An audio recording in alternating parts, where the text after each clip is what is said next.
there, everybody, and welcome back to some more Amnesia. I know it's been a while. I couldn't get around to editing. I'm sorry. Anyways, we are back with it now.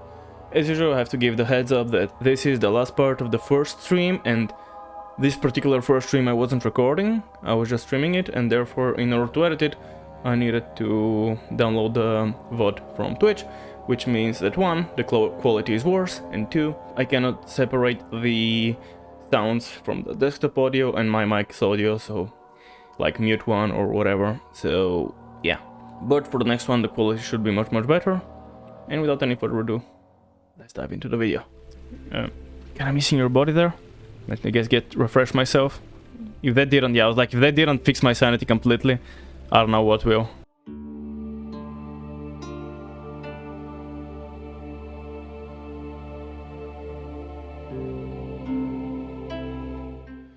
Oh, ambience so amazing here. I should probably be moving though. Contrast. No kidding about contrast. This is the second hub level of the game. Yes. It is supposed to give some contrast to this stressful lurker encounter. We think building up contrast like this is extremely important for the horror mood. Only by seeing a bright level can you appreciate the dark one, and so on. If you do not do this, player will get used to the stuff and the effect will lessen greatly. So yeah, that's I guess another reason Amnesia is so great at the, like, cause I don't know, like Amnesia really, like the horror part is probably one of the best games in terms of how it manages horror. Like there are great horror story games, which obviously they'll have different ways of storytelling. This game has much more subtle storytelling with the notes and all of that, in a way similar to Dark Souls. Obviously not to the level of Dark Souls, because Dark Souls, like a random person tells you a little bit of lore here, a random item description gives you a little bit of lore there. Then there's a bit of a visual clue about the third, like the fact that you see a dead soldier of this guy's army in this place, kind of gives you a clue about that bit of the story. Obviously Dark Souls is even huger, like even more subtle. But like even with that being the case, like this game still gives you really subtle lore. And just I think the score element is great because it builds you up really well from the very start. It gives you the great build up of like horror elements, but it doesn't rely on jump scares. It relies on build up. You're like kind of, your heart is tensing up at all times, and then the jump scares actually get you. There are jump scares obviously, but they actually like, they are proper jump scares. They get you really. And obviously contrast, I guess, is another thing I wasn't really thinking about. The contrast between like coming from a scary place and coming to an epic looking place like this, like so calm and peaceful and bright. Even when you're coming from down there, yeah, you see some of the rooftop, you don't know it's so bright, and then you kind of make another step and there's all the light there, then you see the fountain. It is true, like the contrast is really great before it plunges into the next dark scary place, but that's just how it goes. Herbert, is that Agrippa? No, that's Henrik, not Herbert. Oh, there's Herbert, Professor Herbert. Okay, there's the Herbert, so I did think I've heard of him. There's the professor that was leading the expedition to Algeria. In the original pitch, Herbert was a fairly important character, but it didn't really reflect in the games, so we tried a few different things to incorporate him, but it never really made any sense. Herbert was important to Daniel's background, but in the end he didn't have any impact on the story happening right now, that is, the conflict between Daniel and Alexander. In the shadow. Most of his things was cut during the last stage of production. Okay, let's show you this place. Is anything gonna happen in here? Yep. Flashback time. You have an ascending room. Will it take us to the inner Ascending room. It will definitely take care of the vertical part of our journey. So, you have ridden an elevator before? Yes, the Colosseum at Regent's Park has one. It takes you to the gallery where you can view the panorama. Good. This ride might be a little longer, and in the other direction. Why do I have to say it in such a creepy way? I think this is locked, right? Find a kid and lock the learning machine room, yep. Obviously it's not even gonna work. Obviously I still have the doors closed probably, but start the engine that powers the elevator. Building the elevator. When I first started working on the elevator, I had detailed concept art as base of my work. This is both a blessing and a curse. Concept art saves a lot of time for us artists, as we just have to copy what we see in the picture, but it also takes away some fun parts of our work, as we don't have to design anything ourselves. In this case, the concept art was very detailed and there wasn't much to change. However, I noticed that the roof part on the concept was dark and dull, so that's where I could add details of my own. I added the patterns to fill out the empty space. I wanted them to fit with elevator. the eastern feel of the elevator and took inspiration from Arabic windows.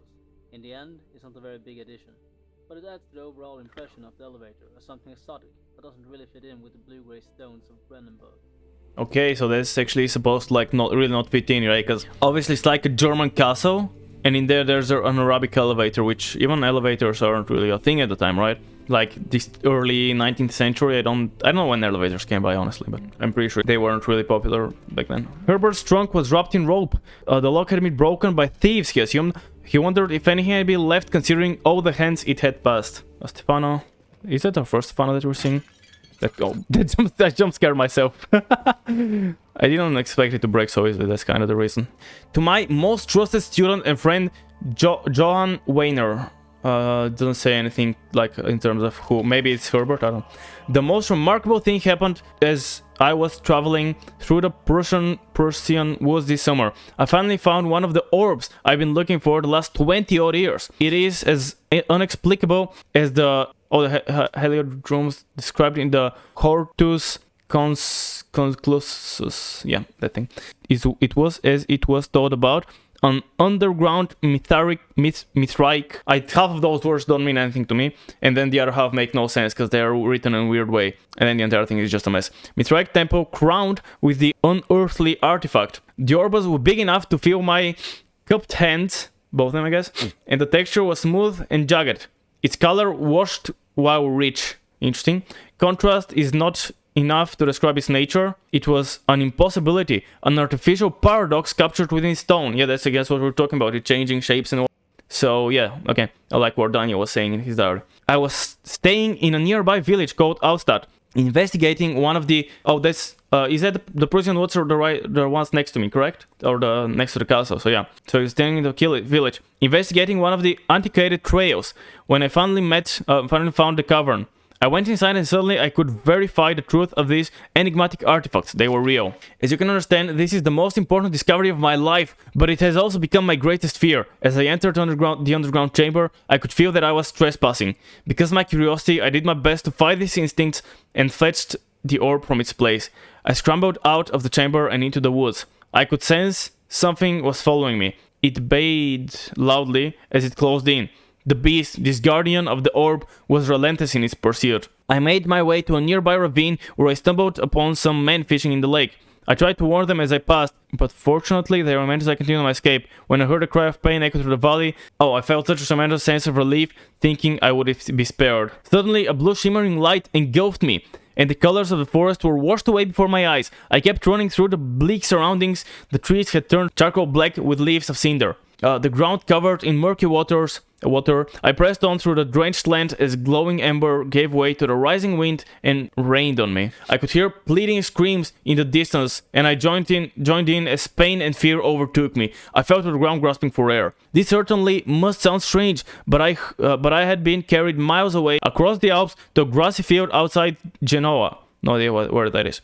The Guardian had taken the orb from me, but still until this day I fear its return. Sometimes I lay awake at night listening for the howling cry I heard in the forest. It has been nearly a decade since that day, and I still haven't been able to write about that incident. The last time we spoke, you told me about your interest and ongoing research into the mythic orbs, and I realized I owed you the truth about my visit to Alstad. Your friend and mentor, Heinrich Cornelius Agrippa. There is Agrippa. Still, we don't know we know the time frame for the other one. Never mind, so we know the time frame he was here. It was early 16th century, okay. So 2 centuries earlier from now, right? No, 3 centuries from now. So that's Agrippa addressing one of his students, and he tells like what happened when he disappeared. So that's like, okay, so that's why he did actually return. And that's why he said he didn't remember, because he was like suppressing it, but mostly actually lying, because he did remember, but kind of in lying as much to like suppress it inside of him. He found the orbs, discovery, the beast was following him,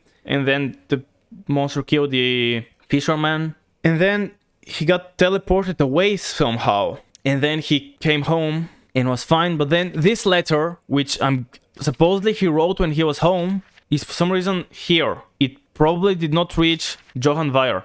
We gotta see who the Johann person is. Maybe he had the message, like he received the message, did some research, and then came here. He somehow knew something of Agrippa, or I guess it does say that it's around here. And he came here, and that's why the message. Obviously, I'm not gonna wonder why it's in this exact room, because that's probably overthinking it. It's just been placed here because that kind of fits into the order of that they want to tell you the story. But I am definitely thinking about the reason it is in the castle. I could be wrong, but I feel like there should be something to that, and that there must be a reason for the letter to be in the castle. Either he came here to research and he maybe is dead here or something like that. Alternatively, Agrippa was gonna send that, he never sent it. Whatever happened, Alexander took him or something, I don't know. Alternatively, maybe Alexander intercepted the letter. It's possible that Alexander had intercepted the letter somehow. I mean, he's a baron, so he might have the power to do that, I don't know. So if possible, because Alexander intercepted the message, that's why he knew Agrippa had contact with the orb, and that's why he abducted him, possibly. I don't know. That's my running theory. Peeling out and making breakable objects. This map was one of the most fun to make because of the rooms have more objects than we usually add in the levels. I think the first 2 rooms was pretty good, just because of this. But we can't add this many objects in every room in the game, because that would, first of all, be very demanding on your PC's performance, and a lot of our players doesn't have gaming rigs. Secondly, it wouldn't make sense if every room or corridor was a storage. We also try very hard to vary the levels and rooms as much as we can do. This level was also the first time in the game the player had any contact with outside. So for this part I had to make a couple of different wall pieces, a pine tree and a breakable version of the window. And I can talk a little bit more about the breakable window here. When creating breakable objects like this, we have to first of all break the model by splitting parts up and creating pieces. Like on this window, it has a lot of wood parts that are loose after it breaks. Those parts are remodeled into broken versions, and in the broken version of the window, they're actually hanging in the air at the same place they were when the window was whole. After modeling those and exporting the model into collada format, which our engine handles, I use our in-house model editor to set each wood part up with a body for collision, and I also had to wait for it to behave realistically. I also had material type, in this case wood, and that is so that wood sound is played when a piece hits something. I can also set up more advanced stuff like how it will behave in water, how fast it can travel, and how fast the speed will decay, but also a lot of other settings as well. But when that broken version is done, I also set up a special entity of the original window where I set it to break at a certain force, and when that happens another entity will load and this one will disappear. And in this case we load the broken version of the window. We also set it up so a particle system with glass shards is going to be played as well as a break sound.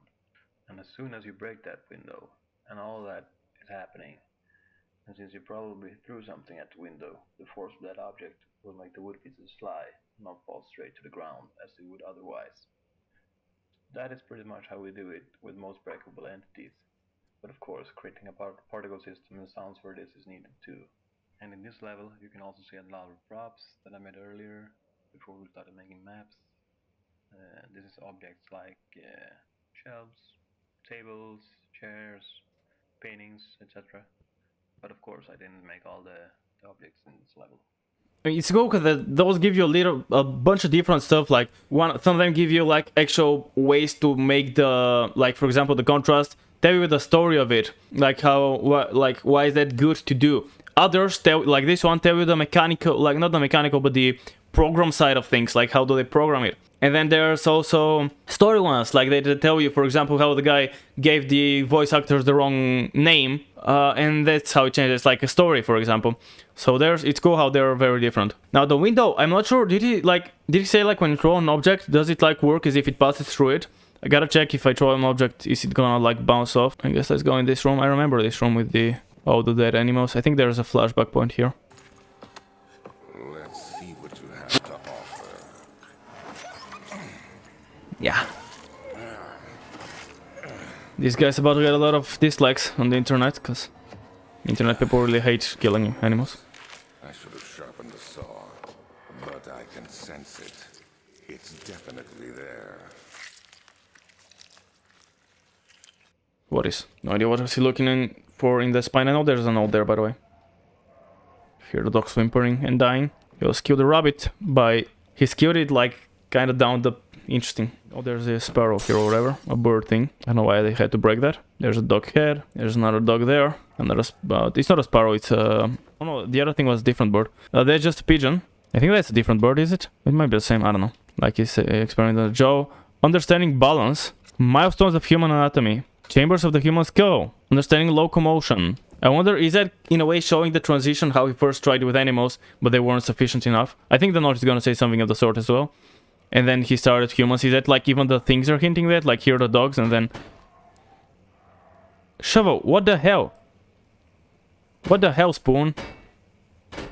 Canis lupus familiaris. So according to Google, Canis lupus familiaris means a dog. Fun fact, Canis lupus just in of itself means a wolf, and then familiaris, I guess, comes from, you know, being a familiar or a friendly, is the dog, so the tame wolf. 1658, so that's, okay, let's read it and then I'm gonna try to piece out the ordering. After a short study, it is clear that the agitation found among humans can be found in the dog. Fear and pain induce stress, which seems to trigger an endogenous response, causing the animal to burst with energy.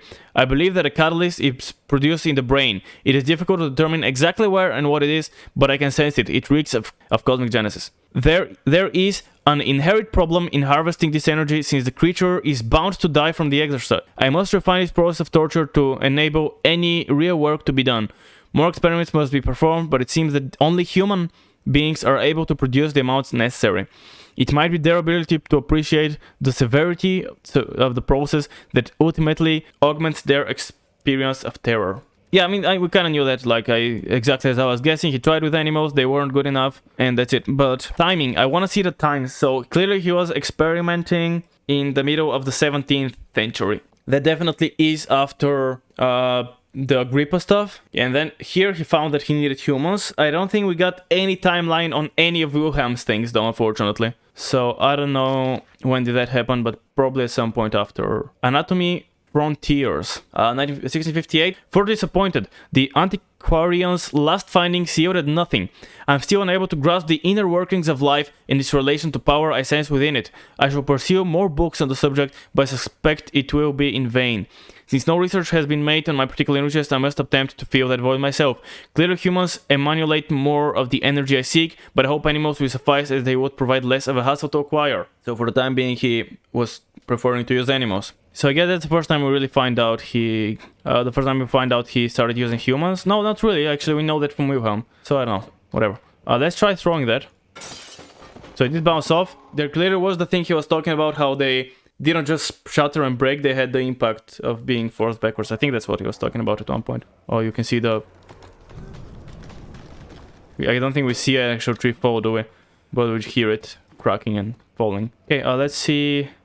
When will it be my turn? Have I not shown restraint? My patience spans centuries. From where I came, mankind is not even wasted a breath, yet I bow to you. I have done so much for you, and I have gained nothing in return. Agrippa, I trusted you. It was I who in no fairness should have entered that gate. That's, I think, when they opened the portal with Agrippa, I think. So yeah, mankind is like nothing, because he's like on a far planet or whatever. Yet I bow to humans, so he bows to humans because he needs their help. Agrippa, I trusted you, so I guess he didn't necessarily, maybe he abducted Agrippa, but I don't know. If it was Alexander, he's betrayed because Agrippa, what? I mean, Agrippa didn't enter, well, maybe he did, but I don't know. Emergency decelerator. Oh, well, that's gonna come in handy when the elevator breaks. The joy of travel. The decision to have the player go outside in this map started out as a quick and dirty idea for some sort of puzzle. However, it turned out very nicely, and to see the trees really gives a feeling of being in a castle and not just on sunset. The first idea was not even to have the player break the window and just have it open directly instead. But when we added it, we felt it gave a really nice feel and reward for finishing the puzzle. In retrospect, we should have had more moments when the player ventures outside, and it gives this feel of being a part of a larger world. Fair enough. Can I break it, like jump on that so I can like get it to stand up in a way? Nope, it just kind of freaks out. Okay. The elevator breaks down again. Make sure to use the steam engine to build up pressure before channeling it into the machinery. Adjust the levers to get the right amount of pressure inside the chamber. The meter should read up 8, down 8. Make sure the flow is set according to the following chart. Trinity steam set function. 4-phase amplitude, complete steam flow cycle. No idea what that means. Hopefully I'll find out when I get there. Note that the machinery will not check proper configuration until all rods are inserted. So that's one of the rods. Flow cycle rod. There we go. Jump. Jump. Now I literally see the tree right fall next to me, huh? And now I fall right next to the tree. Whoops. That's my first death, actually, so tread carefully. Cool, now let's run back then. Is this another dream? He thought and screamed at the top of his lungs. Gastron. Which kinda... the thing called me, brushed his face, he stepped outside. London weather could be cruel, but it was the kind of cruelty he could handle. Okay, oh, memory time. My journal is gone. What would they want? Oh, that's guest room, my room. Okay, so I was looking at my journal was gone. Interesting. Okay, let's see. Writing Daniel. Daniel is a pretty complicated character to write for, as we didn't want the player to feel that they were losing control by having feelings imposed on them. After the amnesia kicks in, everything which is Daniel is essentially gone. The player is the new Daniel, and he should be able to act the way he pleases, and even reject his own background as he discovers it. That is why everything concerning Daniel is flashbacks. Even the diary entries are read as what is being told is happening right now. That is, it is the old Daniel telling the story, and not the player reading it. That's cool way of putting it. Yeah, I guess. Okay, that's cool, that's cool.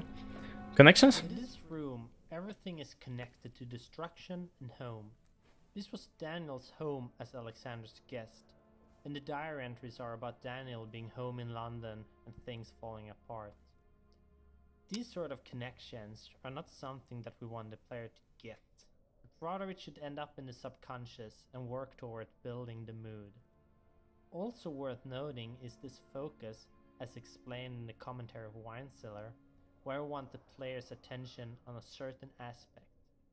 We hope this makes the story clearer. The idea is to slowly build it up, one part at a time, giving the player time to digest and think about it. I actually want to comment on it after I'm done with the area, because I feel like I'll have more things to say after. But I've just been thinking, what about stuff like... I wonder, like, a lot of the random items we've been finding, what are the chances that's like literally something that past Daniel has left behind for us to find? That's locked. Broken lock. I'm gonna, as I said, I'm gonna comment on that after I'm done. Let's check the message for the diary. I'm guessing that's a diary on... Yeah, it's literally that mentioned it, so that's why I want to check it out. 2nd of July, 1839. I received a letter today from the July, okay. office disclosing the fate of Herbert's expedition. About a week after my departure, Abdullah, one of the men traveling with us, returned from the desert. He was badly injured, as if maimed by a lion. The man rambled deliriously about the expedition being attacked by something horrible. The French quickly dispatched a search party to look for the expedition. After searching for days, they found the camp abandoned without any trace of Herbert or his men. Tomorrow, I'll retrieve the things they recovered from Herbert's tent at the customs house. I don't know what to make of it, but I'm worried for him. Like a week after the previous one. So he's been home for a month, then he remembers about the stuff, and a few days later, or a week later, he receives a letter that Herbert's expedition got attacked, and one of the men survived, and says there's something attacked them, something, they found the tents, but nothing of any of the people. Okay, there's gonna be another mechanic, like coding thing, I'm guessing. Marcus Jones, yeah. When we create props, we usually have concept pictures or reference images to look at when modeling the object, just to make sure it stays within the art style that we are going for. When creating a chair, a table, or a bookcase, just to name a few, we usually have to plan the measurements before we get them into the game, because having something in the game that isn't the right size can break the immersion. But sometimes you have to cheat that and test it out, because the camera perspective can really trick you. I have the perfect example of the camera tricking you sometimes. Take out the lantern in-game and look at the wall or an object in the same height as the lantern and try guessing how big the lantern will be next to that object. Then walk up as close as you can to that object and compare. If you got a good example out of this, you see that the hand and lantern is in fact very small, but it feels right when it's close to the camera. but we don't want to go on gut feeling on the measurements of every object. That could really get out of hand quickly, and a lot of things could feel out of place. So it's basically a matter of changing the scale if it feels weird. When modeling the prop, we try to make it as close as the reference images as we can, or if you've got a sketch, that is. It's often a quite simple process that usually doesn't take that much time, but it completely depends on what it is and if the sketch we have are detailed. Before giving the model a texture and working on that, we need to create a UV map for it. A UV map can best be described as an image with painted and edited details to it that is wrapped around the object. So the texture for a cardboard box, for example, would look like a box that you have unfolded onto the ground. After the UV map is created, we start to work on the texture. And here, we usually start with adding untouched materials like wood or metal, and these are from free photos found on the internet. We also paint in dirt in corners, highlights on the edges to enhance them. We can also bake and add an ambient occlusion map to the texture, which is basically a process where the computer calculates where the texture should be dark and where it should be light. We often generate a normal map based on certain details in the texture. Normal map uses light to add bumps or dents without using more polygons on the object. For specular maps, we use the red channel for the intensity level of the map and the green channel to determine the power of it. After all the textures are done, we export them to collada format and import them to our editors. There, we set material values, create bodies for collision, and stuff like that. Okay, that was a long message. Items work. Now, obviously, I want to see the thing where he said about the lantern. Let's see that kind of stick there. Right next to it, can I see the... I guess can't really... Oh, yeah, I guess if I look down, I can kind of see it. Because it's so close. No, it's much smaller. Yeah, look at how tiny it looks, actually. Now if you look at it at that angle, it's true. Like, it's so tiny. It's kind of that big, probably. It kind of makes sense because of the fact that it's so close, and they want to... like, the perspective should work. Character themes. If you listen to the music tracks more carefully, you may find that characters have their own musical themes, which can usually be heard when you read papers during the game. These themes appear in many variations, so it's not always so easy to recognize them immediately. And in the end of the game, some of these themes will go quite insane. Oh, and that's Daniel's theme, which you can hear in the game's menu screen. Let me play it to you with piano.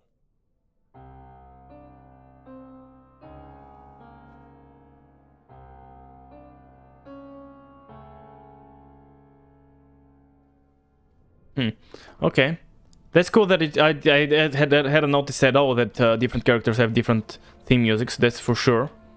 3rd of July, 1839. Today I picked up Herbert's things at the customs. That's the next day. I dug through the trove of documents he had carried and found a log detailing the expedition. The nature of this text ranged from quick notes to colourful accounts of transpired events. I skimmed the pages, trying to figure out what might have happened. May 17th, the day I was trapped inside the orb chamber, Herbert dryly states, "Recovered Daniel after 1 hour of entrapment." This confused me greatly. I was suffocating within minutes. How could I have lasted an hour? I continued reading the peculiar text. Herbert states his facts without judgment or passion. But suddenly, I could read frustration into his text. He pushed his men to investigate the underground tomb, an effort which seems to have strained the minds of his men. Madness spread through the ranks, and Herbert had to take some extreme measures to continue.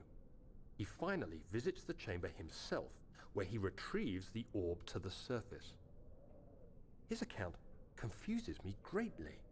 If he has the orb, what are those pieces in my drawing room?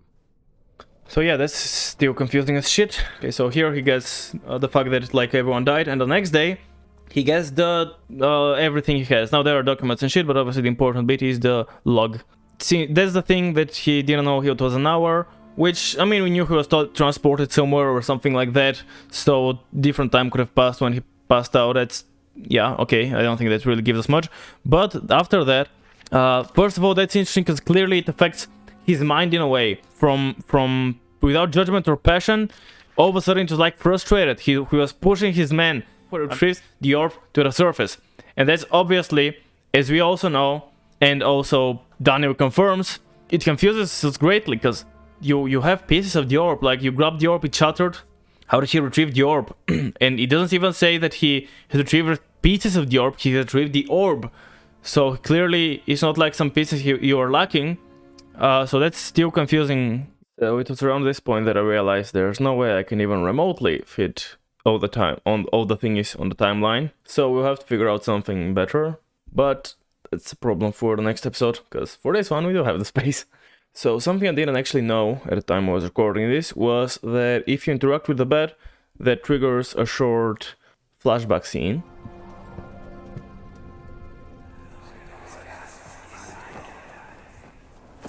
Daniel? What? Still having nightmares, I see. Yes, I can't shake them.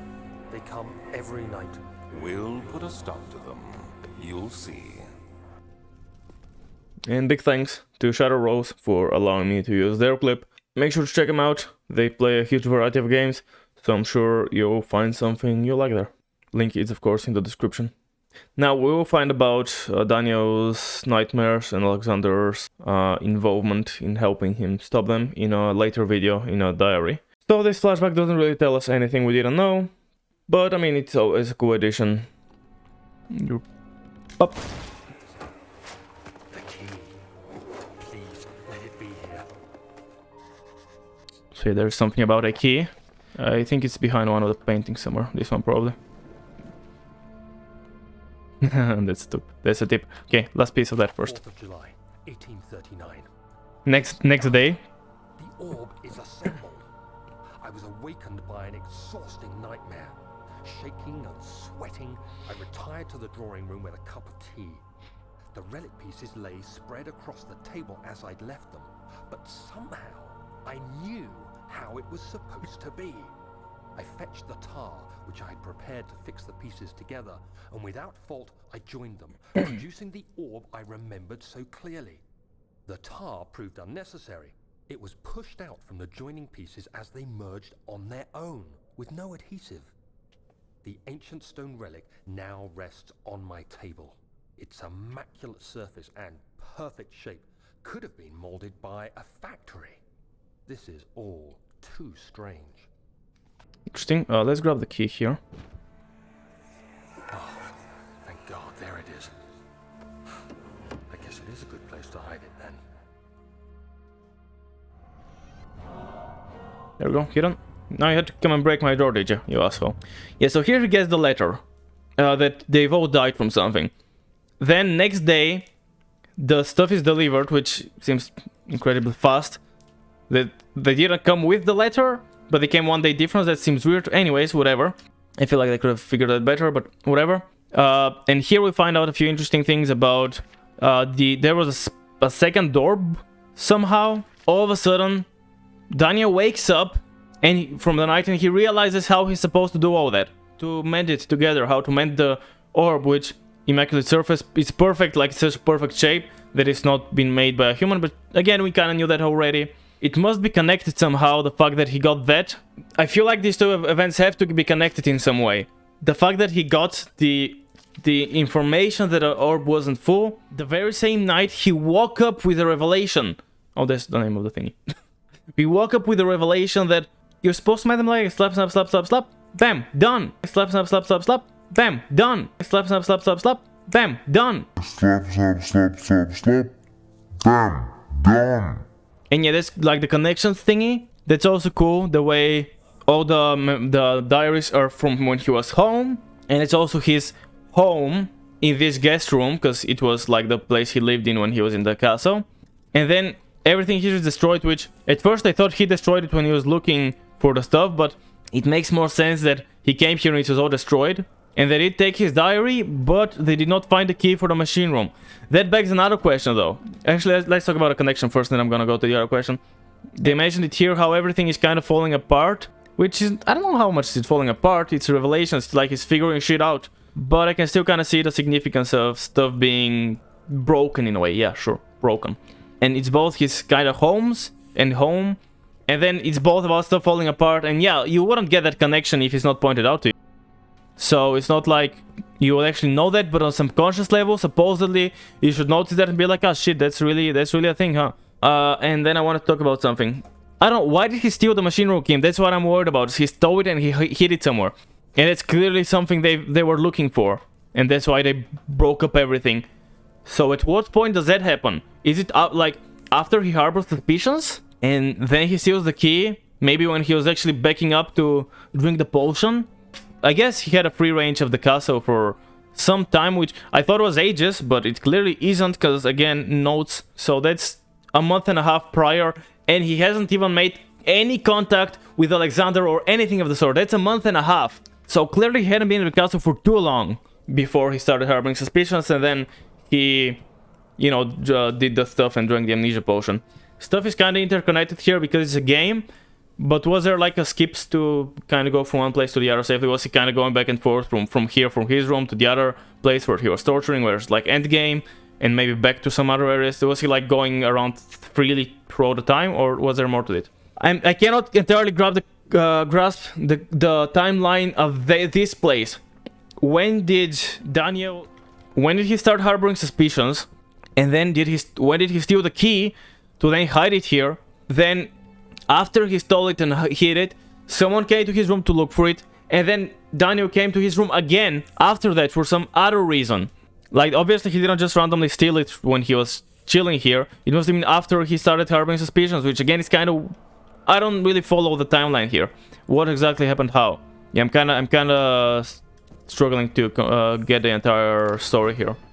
In case it wasn't particularly clear what I meant, I was wondering if Daniel just decided that, oh shit, I'm doing some evil shit, let me drink the amnesia potion, forget, and then, you know, cue the start of the game. When exactly did he have time to steal the key and hide it, then for some time to pass for people to search his room, and then for him to come back again to his room to check it, which was still in the past according to the game timeline. The strange nature frightened him, but it was also the only one which offered some comfort. Don't tell me the shadow is gonna come. Oh, there's the blood from the thing. Okay. Why is the door locked, closed again? I didn't close that room. Don't forget your bag, Daniel. I won't, Herbert. There is no shame in using a parasol in the desert. Oh, that's from... As it happens, it's imperative to your survival. But it looks ridiculous. The shade will hurt much less than dying, I assure you. Interesting, that's just a random Herbert flashback. We don't really get anything else from it other than just the fact that Herbert does, I don't know, a random Herbert flashback, as I said. And with that pointless flashback, we will be ending it for this video. The next one is finally being recorded separately from the stream, therefore the quality should be considerably better. Also, make sure to let me know, do you prefer more edits, less edits? Do you want me to cut out less things, or leave more things uncut? And also, do you prefer shorter or longer videos? So I don't know, I could of course just split them up into more shorter videos, or I could make similarly 30 to 40 minute videos like they have been thus far. Now, I cannot make any promises on how active will I be. I know it's been 7 months since the last one. I do hope it won't... I don't imagine it will be 7 months. But I will have some stuff with university, with the exams coming closer, and some courseworks and whatnot. And generally, Twitch is my priority. So make sure to check me out there. If I'm very busy and I have a little bit of free time, I'll probably be spending it on Twitch. And YouTube is kind of for free time after Twitch. So yeah, make sure to check me out there. Links are of course in the description. But yeah, other than that, thank you for watching. It is very, very much appreciated. Make sure to check out those like and subscribe buttons down below. They're really cool. And other than that, as always, I'll see you next time. Thank you for watching my video. Make sure to scroll down a bit and check out those like and subscribe buttons. They cost you absolutely nothing to click, and I would much appreciate it. Also, you can check my links to Twitch, where I stream pretty regularly, to my Twitter, where you can see notifications when I go live and also other random posts, and also to my Discord, where you can hang out and whatnot.